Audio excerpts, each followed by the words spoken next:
l'affaire du confinement, là, il y a beaucoup de mauvais caractères qui sortent, hein. Ou bien c'est maintenant que vous allez commencer à avoir ces caractères-là. Ou bien ces caractères étaient déjà là, c'est maintenant que c'est dévoilé. On ne comprend rien. On ne comprend rien. On reçoit des coups de fil. Des couples, vous voulez vous tuer, vous vous battez, vous vous insultez. La maison, il n'y a plus d'harmonie, la colère, tout le monde est énervé. C'est que des animosités entre vous et vos enfants, entre vous, entre monsieur et madame. Rien ne va maintenant, rien ne va. On dit oui, à cause du coronavirus, près de la moitié du monde entier est confiné. Les gens sont dans leur maison. Qui savaient que ça allait arriver? Quand la Bible nous parle, là, on dit on ne sait pas ce qu'un jour peut enfanter. Aujourd'hui, là, plus de la moitié du monde entier doit être chacun dans sa maison. Et même ailleurs où ils ne sont pas encore confinés, ils doivent limiter leur déplacement. Donc, vous êtes ensemble du matin au soir dans la maison. Vous êtes ensemble du matin au soir dans la maison. Et certains disent, mais avant, on partait faire des activités, puis on revenait. Avant, on partait faire ci, on revenait. Donc, on passait juste quelques heures ensemble. Ensuite, on dormait, on retournait encore le lendemain. Mais maintenant, là, on doit être ensemble tout le temps, tout le temps, tout le temps. Mais vous ne savez pas combien de temps ça va durer, hein? Si vous ne pouvez pas vous supporter maintenant, vous ne savez pas combien de temps ça va durer. Mais comment vous ne pouvez pas vous supporter? Les couples qui ne peuvent pas se supporter, puis actuellement, il y a toujours des histoires entre vous là. Sur quoi est basé votre amour? Sur quoi est basé votre amour? Quand tu aimes quelqu'un, tu as envie de passer toute ta vie avec la personne. La Bible dit, j'ai bâti sur le rocher. Vous avez bâti sur quoi? Vous avez bâti sur quoi? Quand on bâtit sur le rocher, le vent va souffler, la tempête va venir, il va pleuvoir. Tout ça, la maison va subsister. Vous avez bâti votre amour sur quoi? Et donc, le fait de rester ensemble, ça ne vous fait plus du bien. Vous voulez vous entretuer. C'est que des querelles. Vous devez appeler les pasteurs à tout moment pour qu'on prie pour vous, pour qu'on vous donne des conseils au téléphone. Pasteur, je vais la tuer. Pasteur, voici ce qui s'est passé maintenant. Vous ne pouvez pas vous supporter, rester ensemble. Nous allons lire le passage biblique. Noé est resté dans l'arche là. Hein? Lui avec sa femme. Les 3 fils et puis leur femme. Et puis chaque animal avec sa femelle. Mâle, femelle, mâle, femelle. Imagine dans l'arche là-bas, les caractères. Imagine dans l'arche là-bas. Hein? Tous les animaux là sont là. C'est ça qui est en train d'arriver à chacun de nous. Hein? On est enfermé dans l'arche là. Hein? Il y a serpent dedans. Il y a lion dedans. Il y a singe dedans. Il y a crapaud aussi dedans. Il y a tout ça dedans. Tous les caractères vont sortir. Mais comment Noé a fait? Ils ont fait comment pour supporter ça pendant 1 an? Parce que la pluie est tombée pendant 40 jours, 40 nuits. Mais jusqu'à ce que ça finisse sur la face de la terre. C'est 1 an après. C'est là qu'ils ont ouvert l'arche. Est-ce que nous, on sait combien de temps on va passer dans les confinements là? C'est vrai, on ne va pas durer 1 an. Hein? On prie parce que Dieu va nous exaucer. Donc, on sait qu'on ne va pas durer, faire 1 an. Mais les quelques semaines là, vous allez vous tuer avant que ça ne prenne fin. C'est que l'amour qui vous lie. Et puis maintenant, comme vous êtes ensemble tous les jours là, finalement, vous voulez maintenant vous entretuer. C'est que l'amour qui vous lie. Si vraiment on aime quelqu'un, on a envie de passer du temps avec la personne. C'est l'occasion de faire grandir votre amour, c'est l'occasion de vous connaître plus, c'est l'occasion de partager d'autres choses, c'est l'occasion de faire des jeux en famille, c'est l'occasion de lire la Bible ensemble, c'est l'occasion de passer du bon temps, se raconter des histoires, resserrer les liens de la famille. Ce n'est pas l'occasion de s'entretuer, se dire des méchantes paroles, de se vomir dessus. Donc comment vous allez faire? Vous allez sortir pour aller attraper le coronavirus dehors là-bas?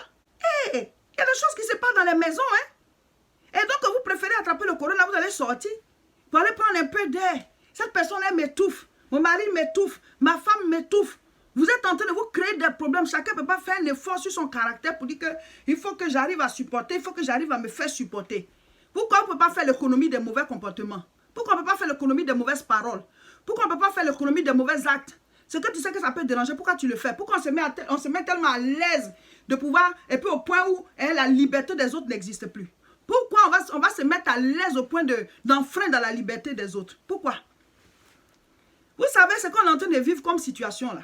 Ça va beaucoup aider chacun de nous. C'est comme un miroir qui est sous nos yeux pour qu'on puisse se voir nous-mêmes. L'homme n'est rien. On est qui?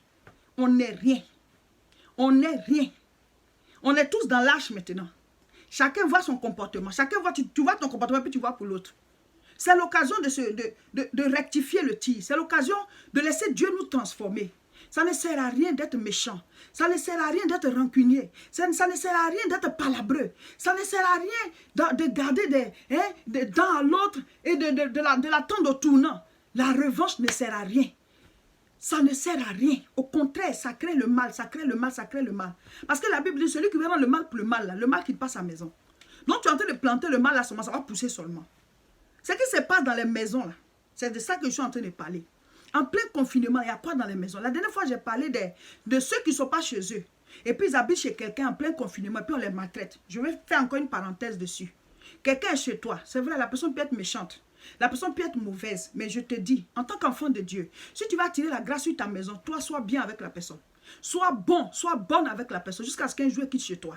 Et ce n'est pas en plein confinement tu vas jeter quelqu'un dehors. Ce n'est pas en plein coronavirus tu vas jeter quelqu'un dehors. On ne jette pas quelqu'un dehors en pleine situation difficile. Non. Prépare le départ de la personne. Quand tout sera bien, la personne va partir chez toi tranquillement. Elle va partir de chez toi tranquillement. Mais tant que la personne est sous ton toit, même si elle est méchante, même si elle peut participer, elle ne participe pas. Même si elle peut participer, puis elle ne participe pas. Même si elle peut donner, puis elle ne donne pas. Toi, fais ta part. Nourris-la, Dieu va te bénir. Le bien qu'on fait là, ça ne vient pas forcément de la personne à qui on l'a fait. Hein. Ça vient de Dieu. La récompense du bien qu'on fait ne vient pas forcément de la personne à qui on a fait le bien. Notre récompense vient de Dieu. Parce que Dieu dit, à moi la vengeance et à moi la rétribution. C'est Dieu qui venge, c'est Dieu qui rétribue. Donc quand quelqu'un est sous ton toit et puis fait les mauvaises choses là, toi ne deviens pas mauvais, sinon ça va faire deux mauvais. Ça va faire deux mauvais. Donc je reviens dessus. Si vous hébergez quelqu'un là, occupez-vous de la personne comme il faut. On ne te dit pas de mettre la personne à l'aise plus que toi ou bien à l'aise plus que tes enfants. Partage les tâches et que chacun joue son rôle. Maintenant, même si la personne est mauvaise comme toi, donne-lui à manger. Occupe-toi de la personne comme tu peux. Jusqu'à ce que son temps de quitter chez toi arrive. Dieu te bénira et la personne va partir à la malédiction. C'est comme ça. Parce qu'il y a des gens aussi, quand ils sont chez les autres, là, ils sont très méchants, très mauvais. Tu es chez quelqu'un, tu as de l'argent, toi tu caches. Et puis tu utilises pour eux. Tu ne participes pas, pourtant tu peux participer. Et quand vous êtes par exemple dans un autre pays, la personne n'a pas d'économie, mais toi tu te caches, tu fais le Western Union au pays, tu es toujours en train d'aider d'autres personnes et à la maison tu ne participes à rien. Ça aussi on est au courant de ça. On va faire des vidéos dessus une fois, un jour. On va faire des vidéos dessus un jour. Voilà. Donc il y a des gens qui sont comme ça, mais toi tu te dis, il est sous mon toit, elle est sous mon toit, je fais ma part pour que Dieu puisse me bénir. Et c'est ce que je vous dis toujours. Quand le temps de partir de la personne va arriver, elle va partir, puis vous serez en paix, elle va partir son mauvais cœur, c'est tout. Mais aujourd'hui, je vais parler des familles même. Messieurs, madame, les enfants, on m'envoie des messages, mais terribles. Messieurs, madame, les enfants, Dieu merci, ce n'est pas toutes les familles qui sont comme ça. Dieu merci, ce n'est pas toutes les familles qui sont comme ça. Il y a des familles harmonieuses, il y a des familles où il y a la paix, il y a des familles où il y a la joie. Les gens profitent de cette situation-là même pour pouvoir lier plus d'amitié entre eux. Et c'est bien. Ça vous amène à mieux vous connaître et c'est bien. Ça vous amène à être solidaire, à avoir vraiment l'amour les uns pour les autres, à mieux vous connaître, à partager les relations de famille. C'est bien. Parce que la Bible dit toutes choses concourent au bien de ceux qui aiment Dieu. C'est juste que si vous étiez tout le temps séparés à cause du travail et que maintenant vous êtes ensemble, ben, profitez-en pour vous connaître mieux. Profitez-en pour partager de bons moments. Profitez-en pour pouvoir faire des jeux de famille, lire la Bible ensemble, se poser des questions, rigoler, se raconter des histoires. Oui, vivez de bons moments. Vivez de bons moments. Il y a des couples même qui font des histoires parce que je voulais manger ça, lui, elle a mangé. Quand vous êtes une seule chair, si la mangé, c'est toi qui as mangé. C'est comme ça.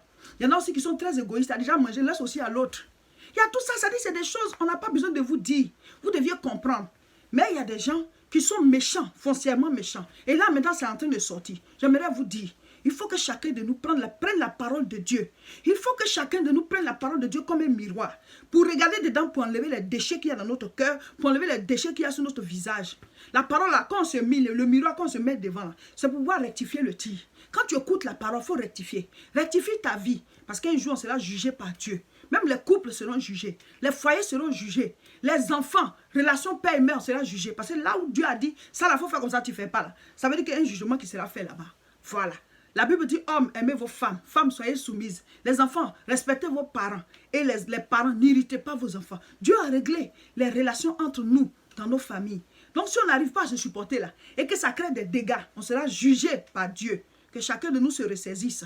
J'avais mis une vidéo en ligne où j'ai dit que Noé et sa famille étaient confinés dans l'arche. Dieu voulait juger le monde à cause de l'abomination qu'il y avait. Et il a décidé de faire tomber la pluie, de faire venir la pluie pendant 40 jours et 40 nuits pour tuer tout le monde, tout ce qui a sur toute la face de la terre. Mais Noé étant juste, Dieu a voulu sauver Noé et sa famille.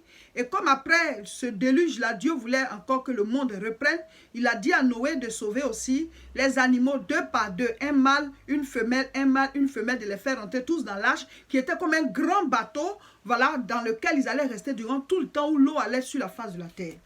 Donc j'ai dit que Noé a été dans l'arche. Il était confiné parce qu'ils étaient obligés de rester, ils ne pouvaient pas sortir. De la même manière, nous aussi, nous sommes confinés. Beaucoup de personnes à travers les pays sont confinés. Voilà. Il y en a ailleurs, ils ne sont pas encore confinés, mais leurs déplacements sont limités. Ils doivent faire attention. Mais de la manière dont Noé et sa famille étaient confinés, nous sommes confinés, Mais la Bible dit quoi? Ils étaient dedans avec des animaux. Eux-mêmes aussi, ils étaient dedans. Monsieur et Madame Noé. Et puis Noé, ses 3 fils avec leurs 3 femmes. Donc imaginez pendant tout ce temps-là, avec chaque animal, femelle et mâle, femelle et mâle. Imaginez l'atmosphère dans l'arche là-bas pendant 1 an. Je vais lire. Genèse chapitre 7, je lis à partir du verset 11. L'an 600 de la vie de Noé, le 2e mois, le 10e jour du mois, en ce jour-là, toutes les sources du grand abîme jaillirent et les écluses des cieux s'ouvrirent. La pluie tomba sur la terre pendant 40 jours et 40 nuits. Ce même jour, entrèrent dans l'arche Noé, Sem, Cam et Japheth, fils de Noé, la femme de Noé et les 3 femmes de ses 3 fils avec eux. Vous voyez? Avec 4 couples des humains. Noé, ses 3 fils et chacun les femmes. Voilà. Et tous les animaux selon leur espèce. Tout le bétail selon son espèce. Tous les reptiles qui rampent sur la terre selon leur espèce. Tous les oiseaux selon leur espèce. Tous les oiseaux, tout ce qui a des ailes.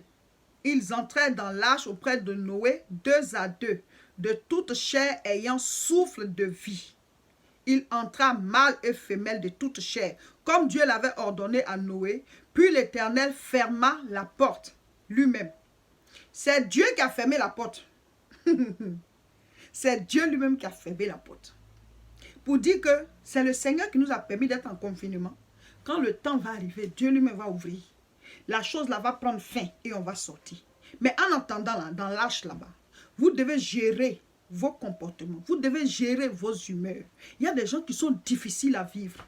Il faut que tu revoies ton comportement. Il y a des gens qui sont lourds à supporter. Il faut que tu revoies ton comportement. Il y a des gens qui veulent que les autres les supportent toujours. Tu es toujours en train d'être apaisanti sur les autres. Tu es toujours en train d'être un poids pour les autres.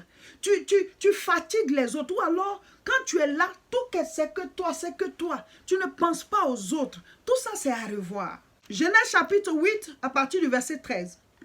L'an 601, le premier mois, le premier jour du mois, les eaux avaient séché sur la terre. Noé ôta la couverture de l'arche. Il regarda et voici, la surface de la terre avait séché. Le 2e mois, le 27e jour du mois, la terre fut sèche. Vous voyez? Chaque fois, Noé ouvrait, il y avait une petite fenêtre, il l'ouvre pour regarder. Il l'ouvre pour regarder. Ce n'est pas la porte qu'il ouvrait parce qu'il ne sait pas si l'eau était déjà sèche. Donc, il ouvrait la fenêtre, là, la couverture qu'il avait mise là, pour pouvoir regarder, pour voir si la surface de la terre est sèche avant de sortir. Sinon, j'allais être englouti aussi. Alors, je vais prendre cette histoire parce qu'ils ont dit l'an 600 et puis maintenant on dit l'an 601. Donc, ça veut dire qu'ils ont fait 1 an dans l'arche là. Imaginez l'atmosphère dedans. Comment ils ont géré la vie. C'est vrai que Noé était avec ses 3 fils et puis sa femme. Mais il y a les femmes de ses fils. Vous savez que souvent, les femmes, quand elles sont ensemble, il y a des histoires. Et même les hommes aussi, souvent. Et puis maintenant, imaginez les animaux. Comment ils ont géré l'atmosphère dans l'arche là-bas pendant 1 an. Pendant 1 an. Je vais vous dire. Qu'est-ce qui s'est passé? Ils ont mis l'Esprit de Dieu au-dessus. Ils ont mis la puissance de Dieu au-dessus. Ils ont mis la gloire de Dieu au-dessus. Si on met la gloire de Dieu au-dessus, même le lion va devenir gentil. Même le serpent va devenir gentil. Même le tigre, même la lionne, tous ceux-là qui sont des animaux très méchants. Les ours et tout ça qui peuvent tuer l'être humain. Quand tu mets l'Esprit de Dieu au-dessus, parce que la Bible dit, nous avons été créés à l'image et à la ressemblance de Dieu. Donc quand les animaux ils voient Dieu, ils s'inclinent. Ils s'inclinent. Donc si c'est l'image de Dieu qui est là, alors tout ce qui est autour de toi, même si c'est féroce, même si ce sont des animaux féroces, même si c'est un comportement féroce, ça va s'incliner. Mettez le Saint-Esprit au-dessus. Mettez des temps d'adoration, priez souvent ensemble, que chacun ait sa vie de prière, méditez la Bible pour que vous soyez équilibrés. Suivez les prières que nous faisons en direct tous les dimanches à 10h30. Maintenant, si quelqu'un parmi vous n'est pas converti, il ne va pas vouloir le faire, mais il faut faire comprendre à la personne que tu as besoin de cela pour être équilibré. Et que si elle t'aime, elle doit te laisser trouver ton équilibre en priant. Tous les dimanches, nous faisons les prières en direct sur notre page Facebook Réseau International Richesse. Le dimanche dernier, c'était fort, c'était puissant. J'étais avec le révérend, mon époux. Et ce dimanche encore, on sera ensemble, le révérend Roger Seka. Et c'est à partir de 10h30 sur notre page Réseau International Richesse. Surtout, partagez la vidéo et n'oubliez pas de vous abonner aussi à notre chaîne YouTube La Moisson TV.